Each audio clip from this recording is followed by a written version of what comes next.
திராவிட முன்னேற்ற கழகத்திற்கு இது ஒரு சோதனை காலமாகத்தான் இருக்கும் என்று நினைக்கிறேன். பல வர்ணங்கள் வந்தாலும் திமுக இதை போராக சமாளிக்குமா என்றால் இருக்காது.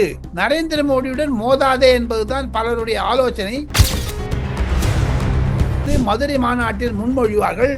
அது ஒரு நேர்முக எதிராகத்தான் நரேந்திர மோடிக்கு ஆதரவாகவும் மு.க. ஸ்டாலினுக்கு எதிராகவும் தான் போகுமே தவிர நரேந்திர மோடியை இன்று திமுகவினால் எதிர்க்க முடியாது. திமுக அவ்வளவு பெரிய கட்சி இல்லை அகில இந்திய அளவில். காரணம், திமுகவை நாளைக்கு இது மாதிரி கேட்டாலும் கேட்பாங்க. டாஸ்மாக் கடையை பத்தி அதுக்கு ஏதாவது பதில் சொல்லுவாரு மு.க. ஸ்டாலினும் உதயநிதியும். ஏதாவது ஒன்று வாயை வந்து அடிச்சு விடுவாங்க பாரு. ஆனால் முக்கியமாக கருத வேண்டும் என்ன என்று கேட்டால், மு.க. ஸ்டாலினுக்கு உதயநிதியை நாம் தூக்கிவிட்டதனால் கட்சியில் பிளவு, ஆட்சியில் பிளவு, சலசலப்பு, கசகசப்பு இருப்பதை எப்படி சமாளிக்க போகிறார் என்று தெரியவில்லை. கண்டிப்பாக செல்வ பெருந்தகை மாற்றுவதில் காங்கிரஸ் முனைந்திருக்கிறது. ராகுல் காந்தி தான் தடையாக இருக்கிறார். காரணம், மாதம் ராகுல் காந்தியிடம் இவர் பேசுவதை தவிர இனிப்பு பொட்டலங்கள் வழங்குகிறார் என்ற ஒரு கச்சிதமான புகார் இருக்கிறது. போகத்தான் தெரியும். சந்திரபாபு நாயுடு ஆலோசனை கூறிய பிறகு நரேந்திர மோடி அதை சீரியஸாக ஆலோசிப்பாரை தவிர மீண்டும் டிமானிட்டைசேஷன் வருவதை தடுப்பார். காரணம், ஏற்கனவே ஒரு கெட்ட பேர் வந்தாச்சு. அதை தவிர 500 ரூபாய் நோட்டை பார்த்தீங்கன்னா கிராஜுவலா வித்ட்ரா பண்ண ஆரம்பிச்சிருப்பாங்க. அதற்கான அறிகுறிகள் சந்திரபாபு நாயுடு சொல்வதற்கான ஒரு எதிர்வினைகள்.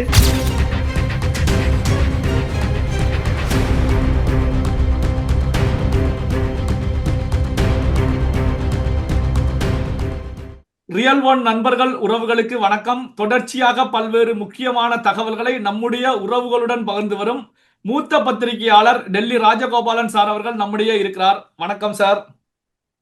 நமஸ்காரம் சிவா. நமஸ்காரம். இப்போ ரோட் ஷோ நடத்துவது அப்படின்னா அதுக்கு ஒரு தனிப்பட்ட முறையில் ஒரு தைரியம் வேண்டும். காரணம் என்ன அப்படின்னா மக்கள் மத்தியில செல்லக்கூடிய நிகழ்வு. பிரதமர் மோடி அவர்களை பொறுத்த வரைக்கும் தைரியமாக தொடர்ச்சியாக இந்த ரோட் ஷோவில் கடந்த பல ஆண்டுகளாக ரோட் ஷோ நடத்திக்கிட்டு இருக்காங்க. ஒரு போல்டாக நடத்திக்கிட்டு இருக்காங்க. இப்படியான சூழ்நிலை தான் ஸ்டாலின் அவர்களும் இப்போ ரோட் ஷோவை பொறுத்த வரைக்கும் 20 கிலோமீட்டருக்கு மேலாக ரோட் ஷோவில் ஈடுபடுறார் என்று. அப்போ அந்த தைரியம் ஸ்டாலின் அவர்களிடத்துல இருக்கிறது அப்படின்னு எடுத்துக்கலாமா சார்? தைரியம் இருக்கும் இல்லையோ பொதுமக்களுடன் தொடர்பு கொள்ள வேண்டும் என்று இருக்கிறார். நரேந்திர மோடியுடைய விஷயம் வேறு, ஸ்டாலினுடைய விஷயம் வேறு. நரேந்திர மோடிக்கும் ஸ்டாலினுக்கும் 1 முதல் 100 வரை இருக்க எண்ணினீங்கன்னா ஒரு எவ்வளவு இடைவெளி, 80-85 இடைவெளி இருக்கும். நரேந்திர மோடி 100 என்றால் ஸ்டாலின் 15 தான் இருப்பார். ஸோ ஆக மொத்தம் அந்த கணக்கில் பார்த்தால் கண்டிப்பாக திராவிட முன்னேற்ற கழகத்திற்கு இது ஒரு சோதனை காலமாகத்தான் இருக்கும் என்று நினைக்கிறேன். பல வர்ணங்கள் வந்தாலும் திமுக இதை போராக சமாளிக்குமா என்றால் இருக்காது. நரேந்திர மோடியுடன் மோதாதே என்பதுதான் பலருடைய ஆலோசனை. அவர் மோத மாட்டார். இருப்பினும் எடப்பாடி பழனிசாமியைத்தான் திட்டுவார். அப்படி ஆபரேஷன் சிந்தூருக்கு வெற்றிகரமாக இருந்த இந்திய பாகிஸ்தானை பற்றி ஒரு தீர்மானம் வரும் என்று தான் சொல்லுகிறார்கள். அது மத்திய அரசை குஷிப்படுத்தும் என்று சொல்லுகிறார்கள். நாளைக்கு வெயிட் அண்ட் வாட்ச், அதை வைத்திருந்து பார்ப்போம். சார், நீங்க சொன்னது போலதான் சார். முதல்வர் ஸ்டாலின் அவர்கள் டெல்லி சென்று வந்த பிறகு திமுகவில் இருக்கக்கூடிய முக்கியமான தலைவர்கள் பாஜக குறித்தோ மோடி குறித்தோ விமர்சனங்களுடைய வீரியம் குறைந்திருக்கிறது. அப்போ அந்த சந்திப்புக்கு பிறகு நீங்க சொன்னது போல ஸ்டாலின் அவர்கள் கொஞ்சம் ஆஃப் ஆகிவிட்டார் அப்படின்னு எடுத்துக்கலாமா சார்? ஆஃப் ஆகிவிட்டதை தவிர சரணாகதி அடைந்தார் என்று தான் டெல்லியில் வலாவுகிறது செய்திகள். சமூக வலைத்தளங்களில் நரேந்திர மோடிக்கு எதிராக ஒரு சக்தி இந்தியாவில் இப்போது வரவில்லை. தற்காலிகமாக அது பர்மனண்டாக இருக்கிறதோ இல்லையோ, ராகுல் காந்தி மீது இருந்த நம்பிக்கை ஸ்டாலினுக்கு குறைந்து விட்டது. காரணம், ராகுல் காந்தியினால் மாநில கட்சிகள் சிதறுகின்றன, உடைகின்றன. இன்க்ளூடிங் பாட்டாளி மக்கள் கட்சி, மதிமுக போன்ற சிறு கட்சிகள் எல்லாம் இண்டி கூட்டணி உடைகிறது. அதையெல்லாம் பாதுகாக்க வேண்டும் என்றால் மு.க. ஸ்டாலின் ராகுல் காந்திக்கு உயரத்தில் வர வேண்டும் என்றால் 2029 மு.க. ஸ்டாலினை பிரதமராக நிறுத்துவோம் என்றால் அது மதுரை மாநாட்டில் முன்மொழிவார்கள். அது ஒரு நேர்முக எதிராகத்தான் நரேந்திர மோடிக்கு ஆதரவாகவும் மு.க. ஸ்டாலினுக்கு எதிராகவும் தான் போகுமே தவிர நரேந்திர மோடியை இன்று திமுகவினால் எதிர்க்க முடியாது. திமுக அவ்வளவு பெரிய கட்சி இல்லை அகில இந்திய அளவில். காரணம், பீகார்லயோ, ராஜஸ்தான்லயோ, சத்தீஸ்கர்லயோ, மத்திய பிரதேசத்திலயோ, ஜார்க்கண்ட்லயோ, சண்டிகர்லயோ, பஞ்சாப்லயோ போய் கேட்டீங்கன்னா ஸ்டாலினை பத்தி யாருக்கு என்ன தெரியும்? திராவிட முன்னேற்ற கழகம் கேள்விப்பட்டிருக்காங்களே தவிர அவங்க என்ன ஏதுன்னு அவங்களுக்கு ஒண்ணுமே தெரியாது.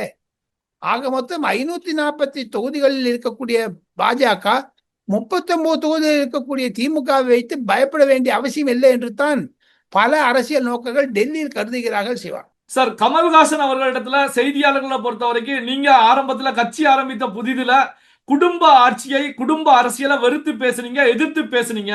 திமுக குறித்து விமர்சனங்களை கடுமையாக முன் வச்சீங்க. இப்போ திமுக சார்பில் ஐக்கியமாகி ராஜ்யசபா எம்பி ஆகிறீர்களே அப்படிங்கிற கேள்விகளை முன்வைக்கும் போது திமுக நாட்டுக்கு தேவை, அதனாலதான் நான் வந்து ராஜ்யசபா எம்பி ஆகிறேன், பார்லிமெண்ட்ல ஓங்கி குரல் கொடுக்க வேண்டிய கட்டாயம் இருக்கிறது அப்படிங்கிற கருத்துக்களை முன்வைக்கிறாங்களே சார், இதை எப்படி பாக்குறீங்க? அட்லீஸ்ட் பத்திரிகைக்காரர்கள் தமிழ்நாட்டில் இருப்பவர்கள் திமுகவிற்கு ஆதரவாக இருந்தாலும் திமுகவிற்கு ஆதரவான கட்சிகளிடம் கடுமையான கேள்விகள் கேட்பதில் வரவேற்கிறேன். பத்திரிகை தர்மம் தமிழகத்தில் இன்னும் இருக்கிறது என்று தோன்றுகிறது. காரணம், திமுகவை நாளைக்கு இது மாதிரி கேட்டாலும் கேட்பாங்க. டாஸ்மார்க் கடையை பற்றி அதுக்கு ஏதான பதில் சொல்லுவார் மு.க. ஸ்டாலினும் உதயநிதியும். ஏதான ஒன்று வாயை வந்து அடிச்சு விடுவாங்க பாரு. ஆனால் முக்கியமாக கருத வேண்டும் என்ன என்று கேட்டால், மு.க. ஸ்டாலினுக்கு உதயநிதியை நாம் தூக்கி விட்டதனால் கட்சியில் பிளவு, ஆட்சியில் பிளவு, சலசலப்பு, கசகசப்பு இருப்பதை எப்படி சமாளிக்கப் போகிறார் என்று தெரியவில்லை. திமுகவில் இருக்கக்கூடிய எதிர் வினைகளை எல்லாம் சமாளிப்பதற்காகத்தான் ஒருவேளை மதுரையில் ஜூன் 1ஆம் தேதி மாநாடு கூட்டி இருக்கிறாரோ என்ற சந்தேகம் கூட வருகிறது. சார், இப்போ இந்த ராஜ்யசபா எம்பி சீட் கமல் அவர்களுக்கு கொடுக்கப்பட்ட நிகழ்வை பொறுத்த வரைக்கும் காங்கிரஸ் தலைமை மட்டத்திலையும் ஒரு அதிருப்தி நிலவி இருக்கிறது. என்ன காரணம் அப்படின்னா, காங்கிரஸ் கட்சியை பொறுத்த வரைக்கும் திமுகவில் வலுவான ஒரு கட்சியாக இருக்கிறது. அப்படி இருந்தும் காங்கிரஸ் கட்சிக்கு ஒரு ராஜ்யசபா சீட் கொடுக்கல அப்படிங்கிற நிலையில செல்வ பெருந்தகையை டெல்லி காங்கிரஸ் மாற்றுவதற்கான வாய்ப்புகள் இருக்கிறது அப்படிங்கிற செய்திகள் வெளிவருதே சார், உண்மையா சார்? கண்டிப்பாக செல்வ பெருந்தகை மாற்றுவதில் காங்கிரஸ் முனைந்திருக்கிறது. ராகுல் காந்தி தான் தடையாக இருக்கிறார். காரணம், மாதம் ராகுல் காந்தியிடம் இவர் பேசுவதை தவிர இனிப்பு பொட்டலங்கள் வழங்குகிறார் என்ற ஒரு கச்சிதமான புகார் இருக்கிறது. போக போகத்தான் தெரியும். ராகுல் காந்தி மீது மு.க. ஸ்டாலினுக்கு அவநம்பிக்கை வர ஆரம்பித்து விட்டது. காரணம், மு.க. ஸ்டாலின் நரேந்திர மோடி பார்த்த பிறகு, அந்த நிதி ஆயோக் கூட்டத்தில் கூட்டிய பிறகு நரேந்திர மோடி எவ்வளவு சாதாரணமாக சமாதானமாக பேசிக் கொண்டிருந்தார் என்று தெரிகிறது. இந்த பின்னணியில் பார்த்தால் காங்கிரஸை நரேந்திர மோடியிடமிருந்து, அதாவது மு.க. ஸ்டாலினிலிருந்து காங்கிரஸை கயற்றி விடுவதற்கான ஏற்பாடுகள் நரேந்திர மோடி செய்கிறாரோ என்ற அச்சம் காங்கிரஸ்காரர்களுக்கு இருந்தாலும், காங்கிரஸில் இருக்கக்கூடிய தலைவர்கள் கண்டிப்பாக தென்னிந்தியாவில் மட்டுமல்ல வட இந்தியாவில் கூட காங்கிரஸ் மறைந்து போயிட்டு செத்து போச்சுன்னு சொல்றாங்க. பாருங்க, உதாரணத்திற்கு பல காங்கிரஸ் தலைவர்கள் காங்கிரஸை விட்டு சென்று விட்டார்கள். ஜோதிராதித்ய சிந்தியா, ஜதின் பிரசாத், குலாம் நபி ஆசாத், கபில் சிப்பல், மனிஷ் திவாரி, சல்மான் குர்ஷித், இவங்கெல்லாம் லேட்டஸ்ட், சஜி தரூர், இவங்கெல்லாம் நேற்று முன்தினம் ஆபரேஷன் சிந்தூருக்கு வந்து. ஆனால் பரம்பரையாக வந்திருந்த காங்கிரஸ்காரர்கள், குறிப்பாக ஜோதிராதித்ய சிந்தியா காங்கிரஸை விட்டு வெளியேறி பாஜகவில் சேர்ந்தது ராகுல் காந்திக்கு மூக்கடைப்பு. அதை நன்றாக பார்த்து கொண்டிருக்கிறார் மு.க. ஸ்டாலின். அதனால்தான் மு.க. ஸ்டாலினுக்கு மனதுக்குள்ள ஒரு கிளி பிடிச்சிருக்குங்க. சார், இப்போ தெலுங்கு தேசம் கட்சியுடைய மாநாட்டில் ஆந்திர முதலமைச்சர் சந்திரபாபு நாயுடு அவர்கள் பேசும்போது 500 ரூபாய் நோட்டை ஒழிக்க வேண்டும், இது குறித்து பிரதமர் மோடி அவர்களிடத்துல நான் பேசியிருக்கேன், அதற்கான டீட்டெயில்ஸையும் மோடி அவர்களுடைய கையில கொடுத்திருக்கேன்.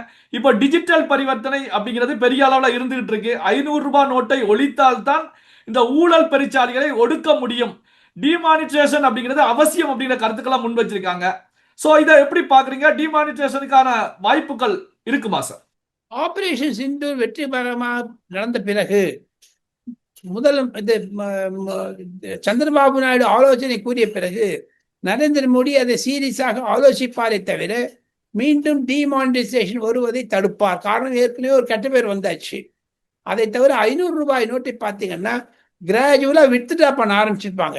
அதற்கான அறிகுறிகள், சந்திரபாபு நாயுடு சொல்வதற்கான ஒரு எதிர்வினைகள் கண்டிப்பாக இன்று அகிலாபாய் என்று சொல்லக்கூடிய மத்திய பிரதேசத்தில் 300 வருடங்களுக்கு முன்னதாக சமூக நீதியை கொண்டு வந்த அந்த அம்மையார், அந்த அம்மையாரின் பெயரில் 300 ரூபாய் காயினை போட்டிருக்கிறார்கள் மத்திய நிதி அமைச்சகம்.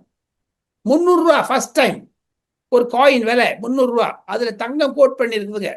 அது தமிழகத்தில் இன்னும் கூடிய விரைவில் 3 நாள் அது தமிழ்நாட்டுக்கு வந்துவிடும். அந்த 300 ரூபாய் நாணயம் வந்ததனால் கண்டிப்பாக 500 ரூபாய் நோட்டை மெதுவாக ரிசர்வ் வங்கியில வாபஸ் பெறுவாங்க. டிமானிட்டைசேஷன் பண்ணணும்னு அவசியமே கிடையாதுங்க சிவா. பல்வேறு முக்கியமான தகவல்களை, செய்திகளை நம்முடைய உறவுகளுடன் பகிர்ந்து கொண்டதற்கு நன்றி சார். தேங்க்யூ.